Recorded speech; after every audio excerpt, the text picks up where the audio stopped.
বাঙালির দীপুদার দীঘা বরাবরই বাঙালিদের কাছে প্রিয় ডেস্টিনেশন।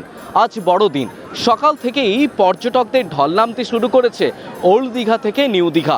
দীঘা সমুদ্র সৈকত জুড়ে কিন্তু বড়দিন উপলক্ষে বিভিন্নভাবে কিন্তু সেজে উঠেছে দীঘা সৈকত সুন্দরী, যেখানে রাতের দীঘা যেমন নতুনভাবে সাজিয়ে তোলা হয়েছে, ঠিক তেমনিভাবে দিনেও সেই চালচিত্র কিন্তু ধরা পড়ছে।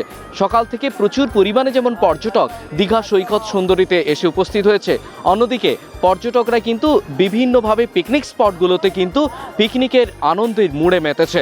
অর্থাৎ আজ বড়দিনে সেই আনন্দ চেটেপুটে নিতে পুরোপুরিভাবে প্রস্তুত আপামর বাঙালি।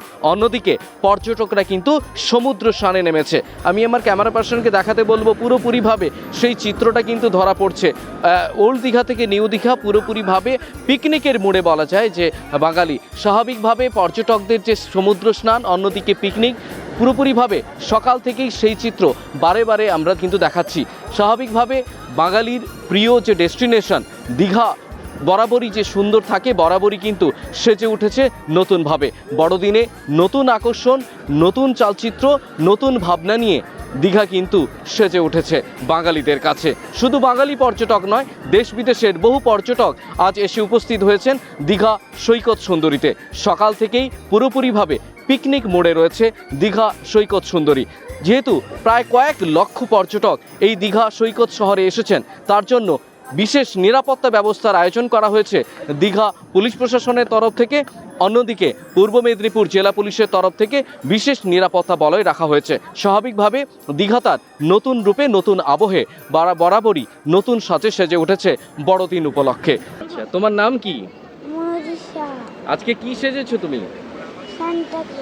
আচ্ছা, আজকে কি বলো তো?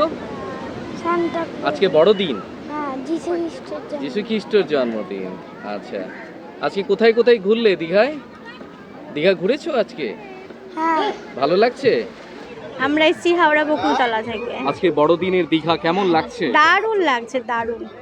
আজকে কি কি প্ল্যান রয়েছে বড়দিন? আজকে প্ল্যান রয়েছে একটু খাওয়া দাওয়া, এখানে এসে একটু চান করা, এগুলো প্ল্যান আছে। কালকে তালসারি, মন্দারমণি একটু ঘুরতে যাওয়ার প্ল্যান আছে, সেরকমই একটা আছে। দীঘা থেকে রাজীব নন্দীর রিপোর্ট, খবর বাংলা।